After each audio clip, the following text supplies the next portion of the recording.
Because if you're just like, I'm going to do this right now and get it done, then you'll really start to take that more seriously, and it becomes something you do more and more often, which becomes habits, which becomes that habitual second nature, which then leads you to success.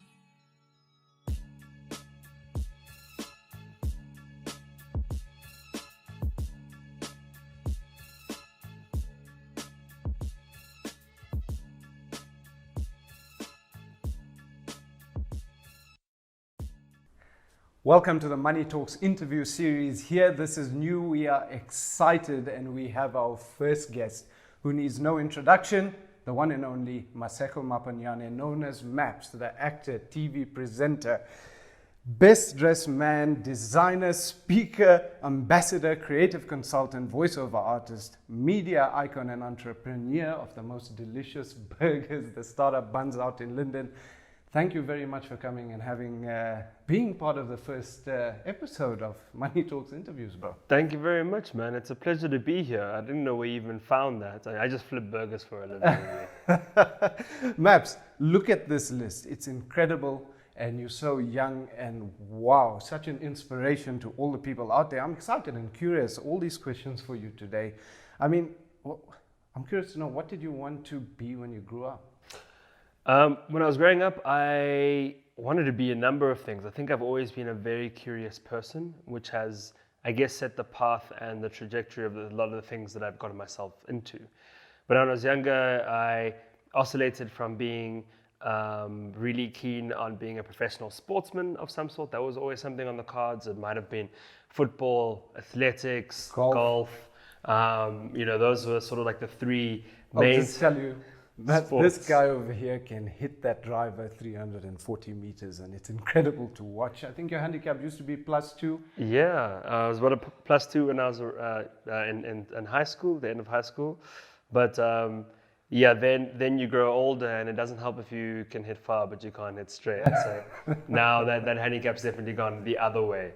So sports was always a love of mine, and I would always debate my parents on several things. And they started making something like law attractive, perhaps wanting to become a lawyer. And then you have all those different things when you're a kid of wanting to maybe be a doctor, and maybe wanting to be a policeman, and then maybe wanting to be an astronaut. You're all over the place. But as I started to grow into my own, it was either law, architecture, or professional sports. Those were always the things that I was looking at from a professional career standpoint. And if not those things, then something that requires a lot of creative ability from me. Well, I mean, that's curiosity, right? The curiosity to learn and grow. And you and I both know the importance of this in the factors of this mix of things that get somebody to a level of something in their life, call it success. And I mean, I suppose when looking out, Maps, a lot of people look at this icon, this always smiling, always happy, large personality that you bring everywhere you go, even when the camera's off. I promise you, this guy is always cracking jokes. And a lot of people can look at that and say, this is luck. It could have come easy. And I mean, based on your basis of the traditional job leading to where you are today with this impressive list of achievements, Maps, what are the factors that you reckon contributed to your personal growth? What do you see as the ingredients for growth? For me, really, it's always been about taking what I do seriously, but taking what I get to do with other people seriously. So things such as taking both your time and other people's time seriously. So time management is a huge thing. Respecting the fact that when you are in that environment and you have this opportunity, you don't take it for granted, that you make the most of each and every opportunity that you get. So, if I can think of attributes of being perhaps in certain work environments, you always want to be, as I say, as respectful of time as possible, reliable that you're going to deliver, ensure that you are adding some sort of value to whatever it is that you're doing, and then create an environment where people really enjoy working with you, that they want to tell everyone else about that experience. And in turn, word of mouth ends up being that great thing that does the work for you from a marketing perspective that I think links you to the next person and the next person, who then says to you, it's such a pleasure to finally get to work with you. I heard from so-and-so who worked with you that you were just such a pleasure to be, to be with on set or on stage with, or, in the meeting with, whatever it might be. And I thought it would be great to try and get you on board with what I'm doing too, because you seem like a person we can certainly approach that will take what we're doing seriously and is as responsible about themselves as what they try and deliver. So I think that's definitely a big attribute. And, it's always been about taking what I do seriously 100% and trying to make sure that you bring and add as much value as possible to take that step even further for whatever it is that is required for me to ensure that you over-delivering, yet, of course, with that under-promise. Of course, Maps. What a beautiful thing. You focused on such important factors like time, value, networking, positioning, and all these unique skills. And I mean, based on how you told that story, it seems like you accumulated those skills over time while remaining true to the core beliefs. The man's man, keep on time. Yeah. Treat other people the way you'd like to be treated. These are the few things I follow. And so how would you say the importance of leveling up your game would be as a mindset rather than I need to learn this skill next? 100%. That is the most important thing for me, in the sense that I will never say or believe that I am the strongest, the fastest, the most talented, the most gifted, smartest, best looking, whatever it is, than anyone else, because there will always be someone who's better than you at anything. However, my one thing that I personally compete with myself and any environment that I'm in is that there is no person in my immediate surrounding that will outwork me. And what encourages me is that level of work ethic and that appreciation of saying something like that, and then in that way being able to extract a subtle sly smile from yourself, which acts as like a bit of a challenge of like, ooh, yeah, I work really hard too, which I know you do. But then it's like, I love that ability to be with someone who's like-minded, and it's that desire to work even harder, not from a point of view of wanting to be busy, because everyone's busy and it's a fashionable thing to be busy. But how are you able to turn that work ethic and that ability to really work hard into nothing but rating it through productivity that you manage to, have as a result of that, and compiling and piling things onto your table, onto your plate, means absolutely nothing if you're not going to be able to, be productive about that process, and it ends up being pointless. I had the privilege of speaking to a CEO of a big company a few years ago, about 5 years ago, and he was really getting frustrated about how his employees kept saying to him that they were really busy, that they felt like they were too busy, there was too much going on, and they needed a couple more hours in the day in what he felt was something that was, far easier than what he was doing. And he was also the first one in and the last one out each day. So why is it that they're so busy? And one of the habits he looked at was the habit of, and nothing against people who do this, but he looked at the habits, for example, of smokers in his company. So he realized people were taking a lot of smoke breaks, and so just to try and keep some sort of order, he created a smoking room on their campus, on their office campus. Yeah. And all you had to do was just, each time you wanted to smoke, you would go to this kind of cube, and you would check in and check out. You'd use the access card, pretty much, go in and get out of the room. And he did this sort of experiment for about 2 months to see how long people were smoking for. And over a week, he got some pretty sort of shocking results. And how long do you think people were smoking for per day, taking smoke breaks per day? I'd say in the year, based on the amount that I read, that would probably work to about an extra 2 weeks of smoking time in a year. So he realized that on average, people were smoking about 2.5 to 3 hours a day. And as a result, in a 5-day working week, you're losing out on an extra 15 hours a week of work, which of course, multiplied by 4 is 60 hours a week. And after an entire year, 720 hours lost of work from just smoke breaks, you know?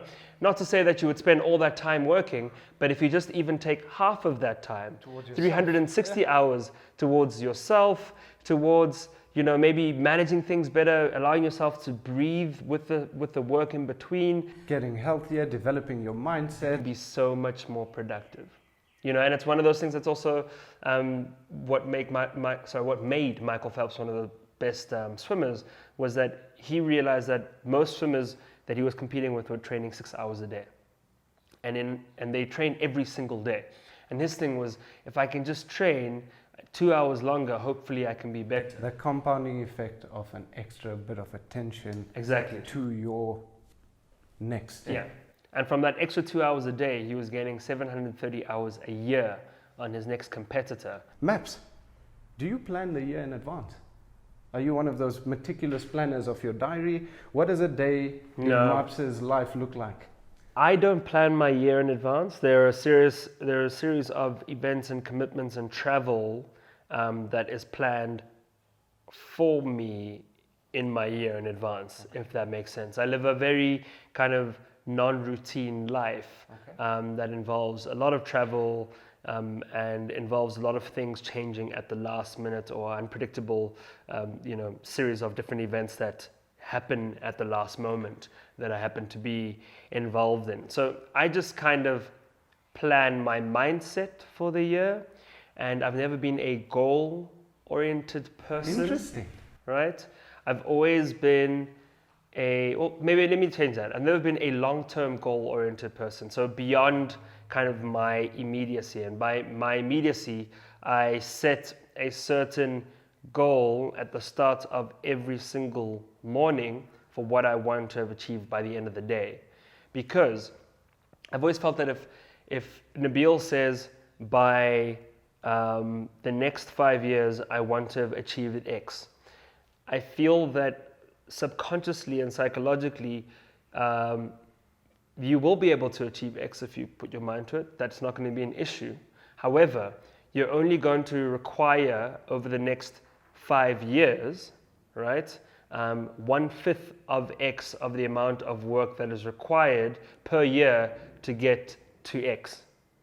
So you'll do just the amount of work that you kind of know you're going to need to do to get to X. However, and that is a mindset. However, what I quickly realized was that whenever I was focusing on my day and trying to be as productive as possible about that day, the things that I perhaps may have put in my mind to achieve X in 5 years, X moves so much closer because I'm using the most of my current day and the days that lie ahead of me in the present time as much as possible by being as productive as possible. And I realize I get through so much more and get so much more done, and I get to X a whole lot faster, bringing it to maybe 2 years, 3 years, because all I've just focused on is making the use of my time on the daily work that is required. What's the first thing that you do when you wake up in the morning? I take a deep breath. I will usually look at the ceiling for a few moments and kind of be thankful for the day. I'll try and just sit in silence for about 5 minutes, and then I'll... You don't reach for the phone? No, I don't reach for the phone. That's something I had to also train myself over the last couple of years. It used to be... Absolutely. You know? And your brain then gets back straight into all the noise. Exactly. Do you make your own bed? Yes, I can't leave my room when I'm starting my day. I can't leave my house without making my bed. And you've heard the Navy SEALs practice of making your bed. I have as a result, but I was raised like that. I've never ever left my house, my room, without making my bed. If I have I even remember when, with my, whenever I've had a partner and I've gone out for a day of work and they've decided to stay home because they happen to be off or they happen to be sick. If we leave for dinner and I've just come back, it happened a couple of times. If we leave for dinner and I've just come back, from work quite late, and we leave for dinner, let's say 8 p.m., right? And they've been trying to get some rest in bed, and I'm just like, let's go out for dinner. They're just like, oh, okay, cool, we'll just come back and we'll get back into bed. No.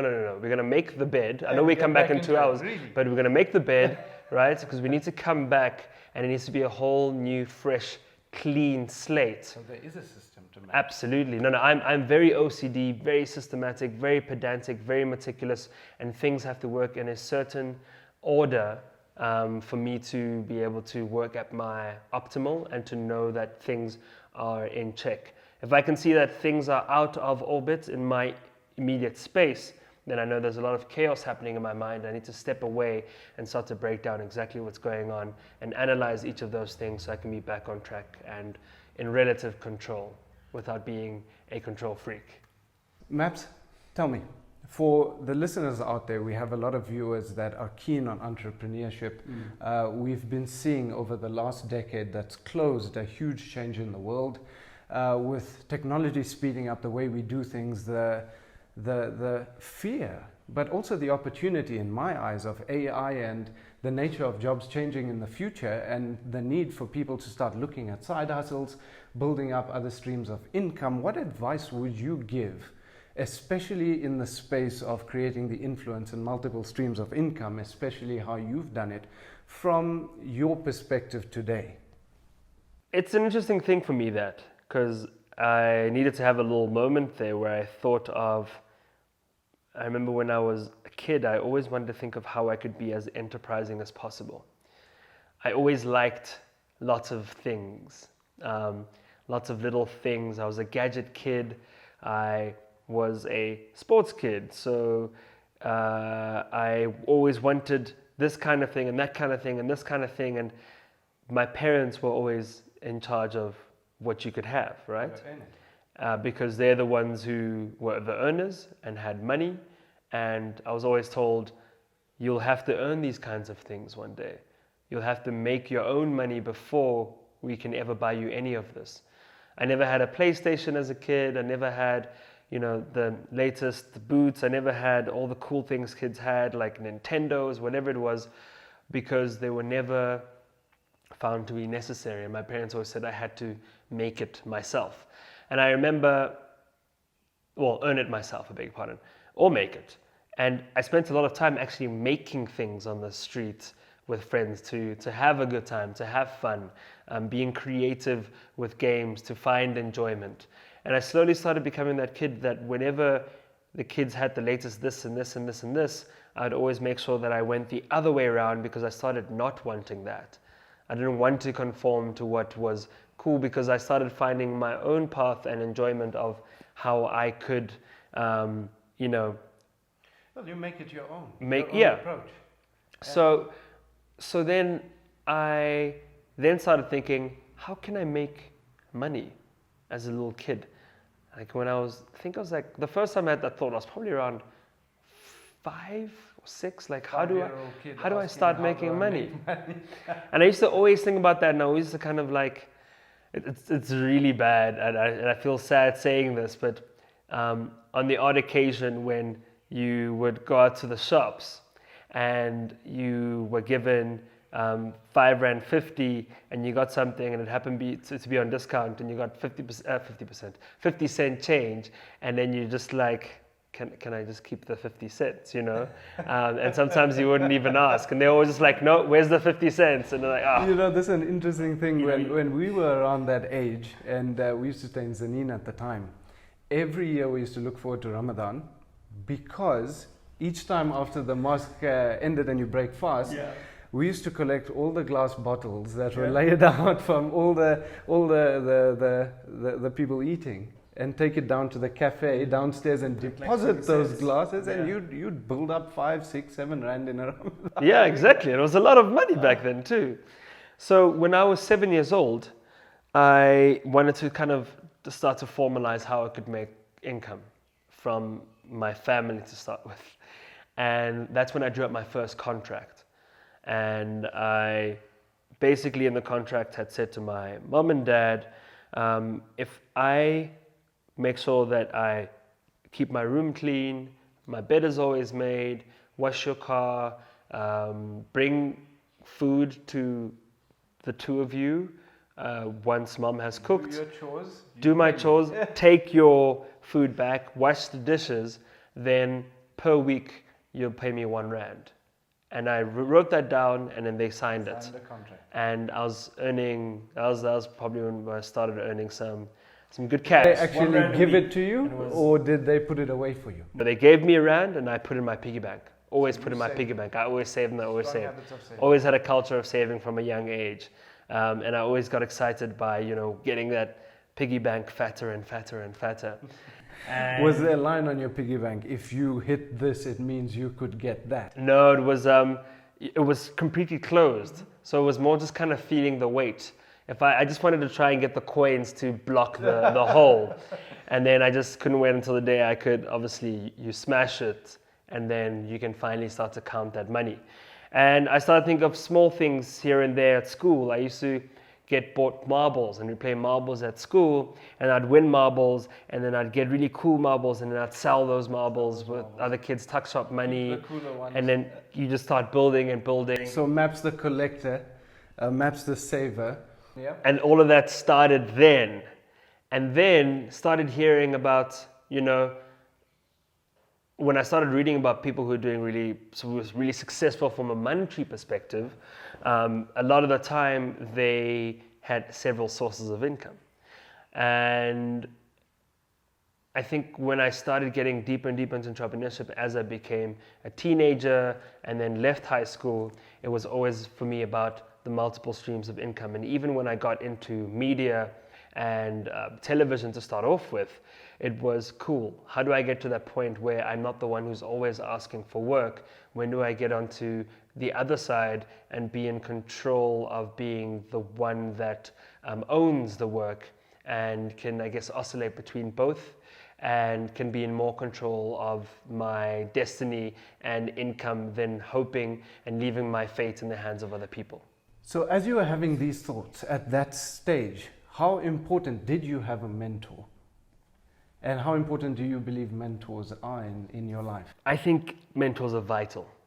And I think the one thing above anything else that is the cause for lack of entrepreneurship in South Africa is the absolute lack of mentorship. In fact, it's not even a thing. Whenever I go overseas and I chat to different friends or colleagues in industries, they will be casually chatting to me and they'll say, so I was with my mentor the other day and he tells me, and I'm just like, we don't have those conversations in South Africa, like, ever. It's very rare. Why do you think that is, though? Why do we not have mentorship here in this country? It obviously has to do, I feel, with that culture of, for some reason, that culture of wanting to share and pass down and bestow wisdom beyond family as something that was just never a part of our culture, oddly enough. And at the same time, South Africans are hugely giving. I think we're one of the most countries that give money out of our card. Absolutely, which is one of the biggest, I think, ironies or contradictions of our cultures. You think of South African Ubuntu and the ability to, want to be able to create for one another, and then the absolute contradiction of what you'll see a lot of the time in different workforce or people who don't want to work is the same attitude in the same existing group of people of entitlement. And it's like, how do those two even live together? How do they even coexist? But they do. And in South Africa, it's not something that is ever mutually exclusive at all. And I've always found it quite fascinating. And I think one of the things that have been a big hamstring of progression in business and entrepreneurial minds and the entrepreneurial world, that mentorship has just not been a thing. So I've always imposed myself on people who've then indirectly become my mentor without them ever knowing they were my mentors. And that's from me, since I was small, I always asked the question, what, where, how, why, with anyone that I thought could add any kind of value. Always happy to have the conversation. And I've got my people who I would always call and ask about this and ask about that, and they'd be happy to entertain me, and we'd have a good long chat. And they have gotten to a point where they just kind of see me as their, kind of peer in a way, even though they may be a lot older than me. But it was from those kinds of levels of conversations we were having, but from my pure ability to take interest both in them and what they were doing and asking questions and being able to adapt that back into my life too, is something they got so comfortable with that it wasn't even a strict mentorship in the formal manner, but more a willingness to converse and seek wisdom from those who've already walked that journey. And for those of you that can't find, always seek to learn and upgrade yourselves, but reading, Maps is an avid reader as well. And there's so much knowledge in books. I heard this the other day, is that there aren't any secrets, it's all in books. Absolutely. Yeah. No, reading is something that changed my life very quickly. I don't think I'd be here or doing what I'm doing if it wasn't for reading. So I am one of those kids who grew up with a severe stutter from the first words I ever spoke until the age of 12. And I used to get made fun of at school all the time. You know how mean kids can be, how impatient adults can be, who were always trying to finish my sentences. My mom was always supportive, my parents were always supportive, but they didn't even know how to handle it. And if I tried to say something, they would want me to force it out. And my mom. And how did you overcome that? And I overcame that through reading. So I would read constantly at home to firstly be able to talk comfortably with myself and have, in a sense, imaginative conversations with a, tactile but still subject, being a book that wasn't going to talk back to me or get frustrated with me, and I could just use it to go somewhere else. But also what you did there was you went inside and looked deeper to find your breakthrough to your problem. 100%, but what even took it a step further is that I started going to a speech therapist who then said to me, great, keep reading, but when you read, make sure that you read aloud. Make sure that you're trying to read each word aloud so that you can get more and more reading under your belt, at the same time more and more speaking, so that you can find your comfortable rhythm and tempo, so that you can get rid of this constant kind of conflict in your mind between your mouth and your brain that I guess causes a bit of a traffic jam or full of speed bumps that you keep hitting as you're trying to say something, and find that flow, that smoother patch of road, move away from those Joburg potholes and try and see if you can just speak in one kind of unified and uniformed manner. And that's what I would do, read over and over again and over again, initially just to try and get sentences out and get in a full way of speaking confidently and get my breathing right so that I can get the sentence out and be more, I guess, brave to be able to just say anything without overthinking it. But then it was even better because subconsciously I was learning so much of the things that I was reading, and then I fell in love with just reading as a whole. And I think it's one of the greatest possible skills that one can have in their artillery, to be able to just wolf down a few books and read and really grow their knowledge. And the most beautiful thing about life every single day that makes it worth waking up is that ability to learn. 100% Maps. The ability to learn something new every day. And when you looked internally, what you did was you found a skill set, as well as you built the emotion internally into your habits of overcoming obstacles. Yeah. And that's a huge thing. I mean, let's look at Maps today with everything going for him. Do you still have challenges in your days? Yeah, every single day. Every single day. But I'm also a bit of a sucker for punishment. So I don't do anything unless it's I don't do anything if it's easy. I don't do anything if it's not going to require a lot of application of 100%. I don't do anything unless I'm going to be pushing myself a little bit harder.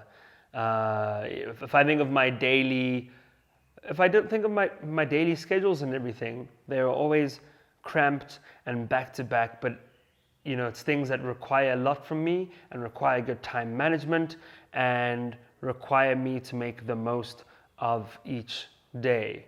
And if it was just going to be an easy, simple day, I almost have this like subtle guilt of like, I could have done so much more with it. I need to put some things in there to ensure that I just keep going and going and growing as a result.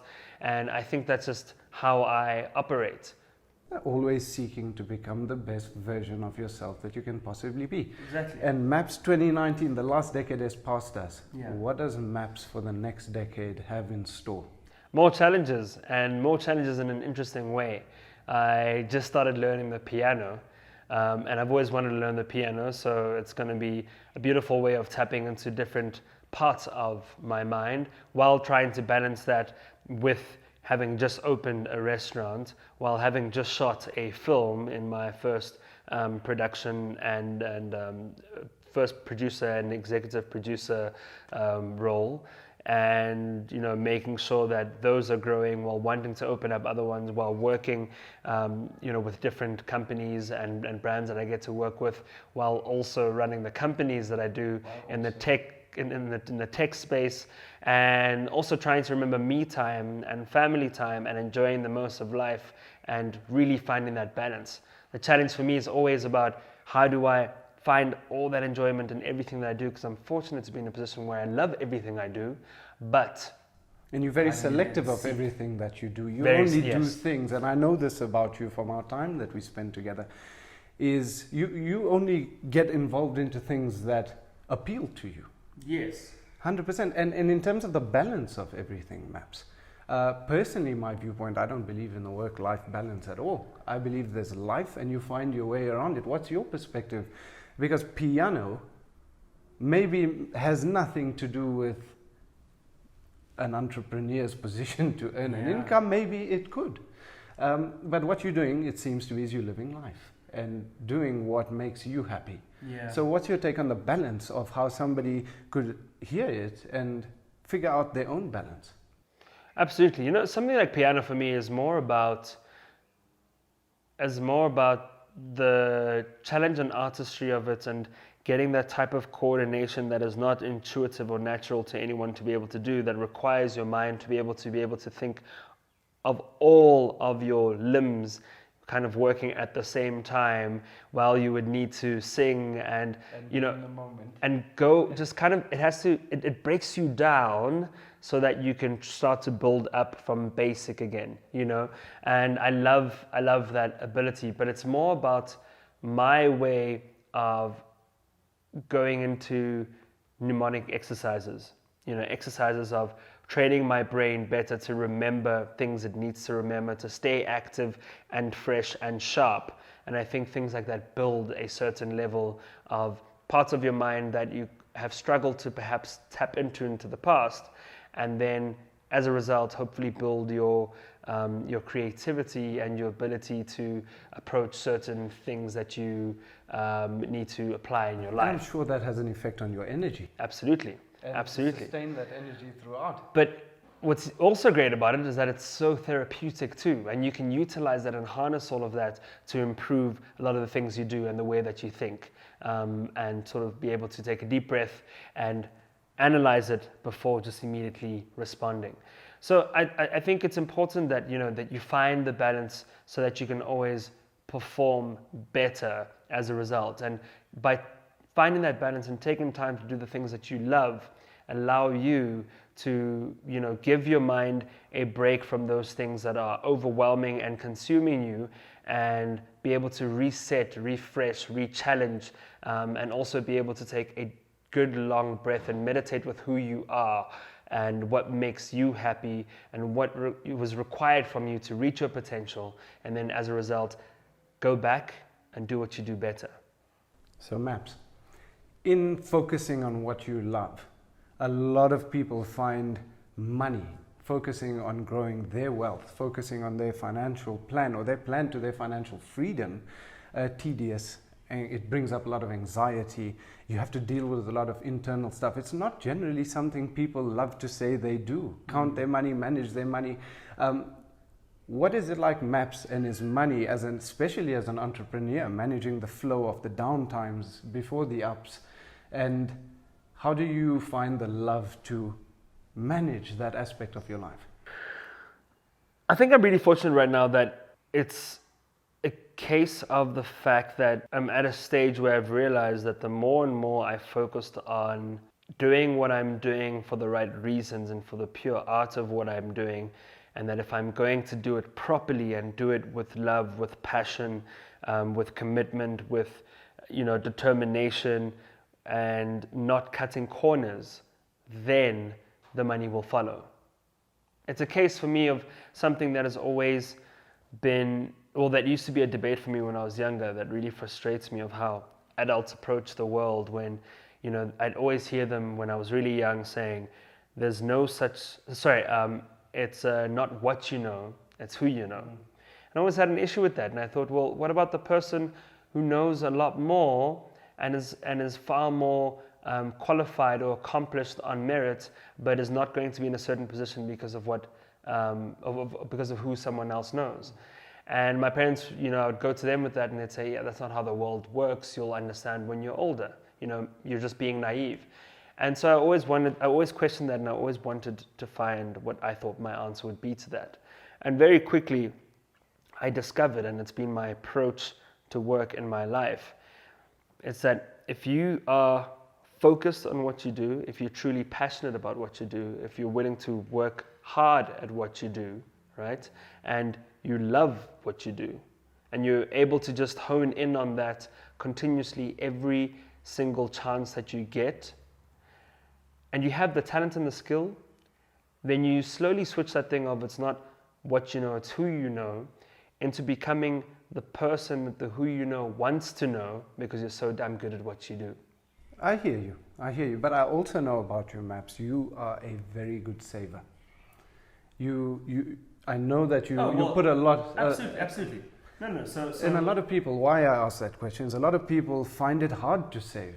I think if you take it back to the stories I told you of me growing up, and having a desire for money and earning it, and realizing that if I kept saving and saving as a kid, I didn't need to immediately take from that to get those small things, and that I could save towards a big thing. It made me realize the value of properly saving with long-term goals. Whenever I wanted to get any money, you try slip money out the slot, because there's a tiny little slit, to try get out just that 1 or 2 rand from your piggy bank. My parents would say to me, but then why are you going to go and get the sweets or get that small toy when you can get a bicycle one day if you save more and more and more? And all those kinds of small little plants. Delaying the gratification. Absolutely, delaying the gratification, 100%. But delaying the gratification to something that will be far more gratifying and satisfying than you would have imagined in any of those instances leading up to that moment. Yeah, and it's a powerful thing. I mean, I think human beings, by nature, they overestimate what they can achieve in a short amount of time, and they underestimate what can be done in a long amount of time. 100%. And for me, being able to look around me and see with my parents' peers who I once saw driving great cars and living this great life, and then the next had absolutely nothing, and were asking my parents for a little bit of money here and there. You have one really well-established, well-known person, and they're asking your parents for 100 rand, 200 rand. What happened? And you find out the stories, and it was all from not realizing that money leaves far faster than it comes, and if you're not responsible, it will just go in seconds. And that you don't get caught up in wanting to keep up with the Joneses, but you really start to see what living within your means, how much further that will take you, how much more that will grow you, and how the Joneses themselves will probably not be able to stay in their lives from wanting to make sure that they keep up with themselves and the standards that they've set for themselves. Is it necessary? Do you need all of that? And need as an important word. Yeah, as an entrepreneur, you actually need to have your plan with money or management of it in a row to allow you to take the opportunities that come. Yes. So Maps, focusing on the future to the people that are watching, what advices would you give to the youngsters of today looking to make a name for themselves, make a business for themselves, make an income for themselves, and just be better with themselves in their life with money. The average age, I'd say, is your Gen Zs. It's everyone coming through, focusing on developing their finances, but technically everyone here on the channel. I think for me, I'd really just say, take account for every single cent that you're making, and try think of ways that you can multiply that that income that you're making. So if you're wanting to start a business, whatever it might be, think of the different ways that you can make incremental money, incremental wealth, and save that as much as you can. The difficulty in the South African context is that a lot of the time there isn't enough disposable income to begin with to be able to even save. But in those little amounts that you can save, and keep thinking of ways that you can be resourceful and, I guess quite, what's the term I'm looking for? Not ingenious, but... clever, resourceful. Yeah, I think let's go with resourceful. Think of ways that you can be resourceful to keep making little bits of more money, and use that to keep on saving towards whatever it is that you're trying to create in the long run. If you're trying to build up that capital. If you need large sums of money, then be smarter and think of ways that you can be so confident about what it is that you're doing, and be sure and foolproof about it, and future-proof it even, and be able to have something that you can answer any question about, that you can approach the right people who can possibly help you raise that capital or invest, but ensure that it's something that is worth investing in if you were just someone who's finding about it for the first time. But you can also answer any eventuality about it. In terms of time, is the importance of time that it takes to get yourself to a position, especially if you're building up a large sum of money in your mind as the plan, but you're starting from a base where you might have very little to work with. Yeah. How would you say is your top tip for determination to that goal? When you focused on something, how would you put in the factors in place to not veer off along the way? Yeah, without sounding overly, philosophical or finite in my own sense, a lot of the time there's just no plan B. So how do I structure my time as well as possible so that I can ensure that plan A can work in every single possible way? So how do I plan, if I get this extra little gap, this extra little moment, how do I put in that extra work when I get to those moments to be able to keep building, keep working harder, keep learning, keep doing my research, keep reading, asking questions, and keep doing all the labor and putting in those hours that are required for me to get so good at that thing I'm about to start, or want to be able to create or tell people about, that no matter what door opens, no matter how much I've put out there, to hopefully be able to get that opportunity when it comes, that I'm prepared in every single way. I think a lot of the time that's what I do. I think it's really important that whatever it is that you do approaches, you can quietly go and do the research that is required to go into what you're doing.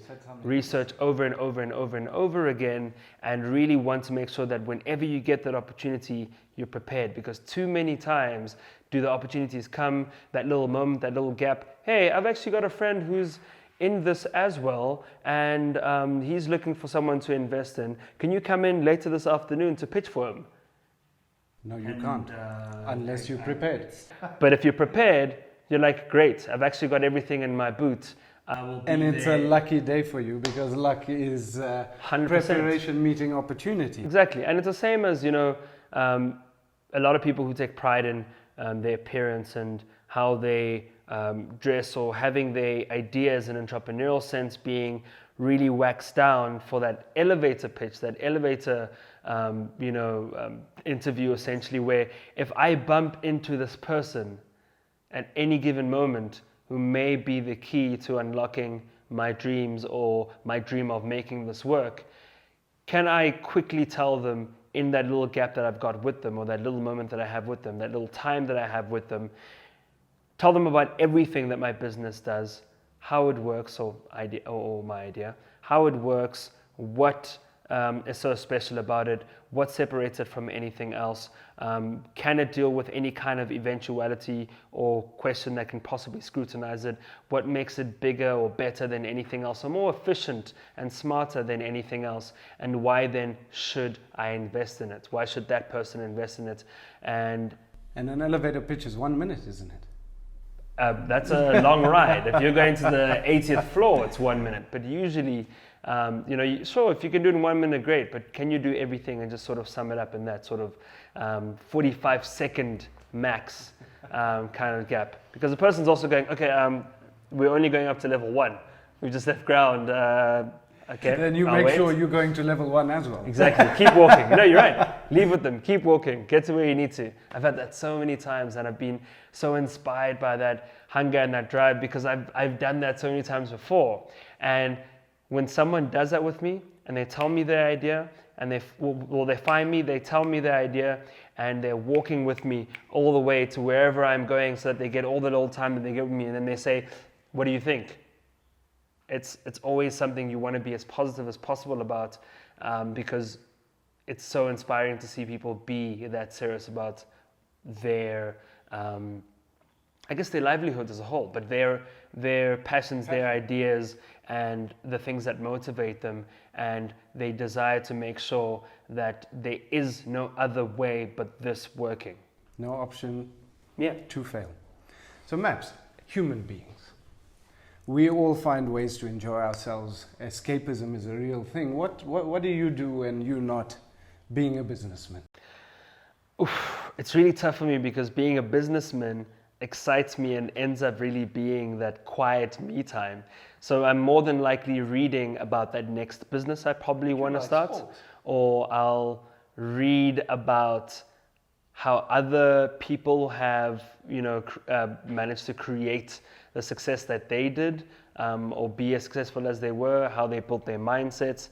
I'll, if I get the opportunity, go play a round of golf with some friends. I will more than likely be on a plane in my downtime. Honestly, that's really one of the only places I get my downtime.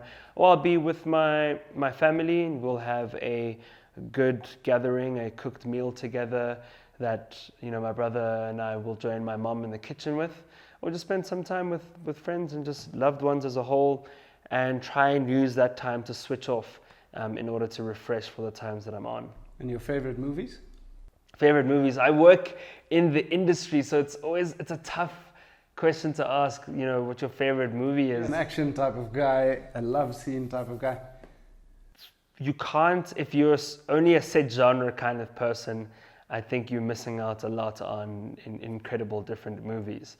So I can't quite say exactly what my favorite movies are, but I'm a big Wes Anderson film fan.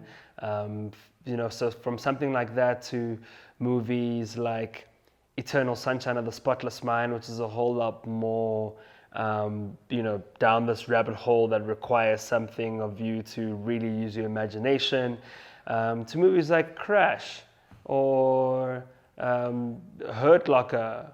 There were some incredible movies in the past decade that really moved me in a big way, like King's Speech.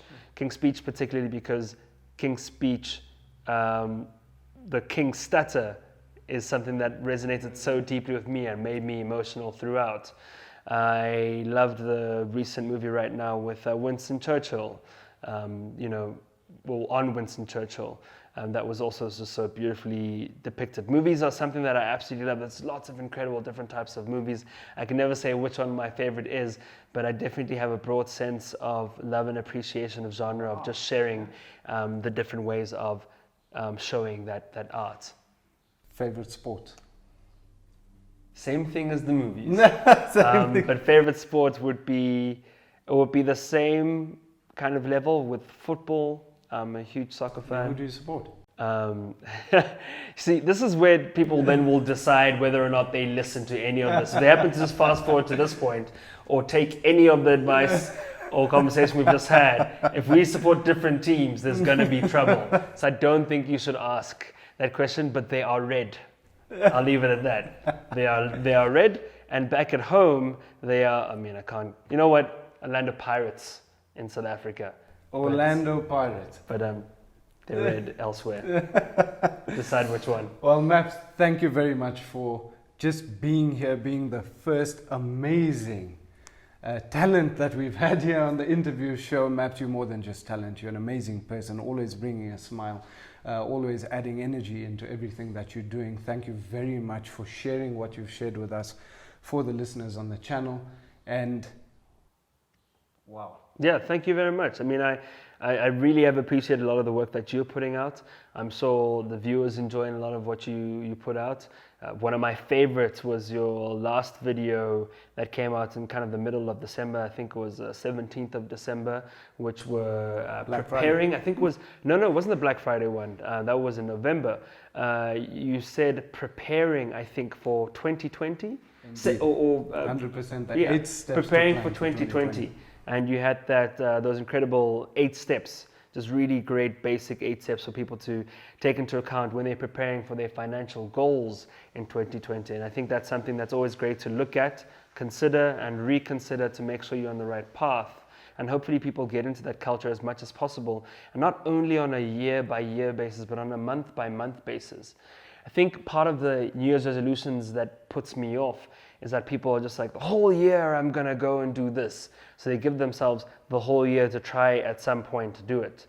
And that's why I think I'm an every moment, every day productivity person, because if you're just like, I'm gonna do this right now and get it done, then you'll really start to take that more seriously, and it becomes something you do more and more often, which becomes habits, which becomes that habitual second nature, which then leads you to success in whatever you're trying to do. Thank you very much, Maps. Guys, please share this video. Let us know what you thought about this video in the comments below. You know what you got to do. You got to send that love back to Maps. And thank you again for watching. Don't forget to hit that subscribe button, like this video, and I'll catch you guys in the next one.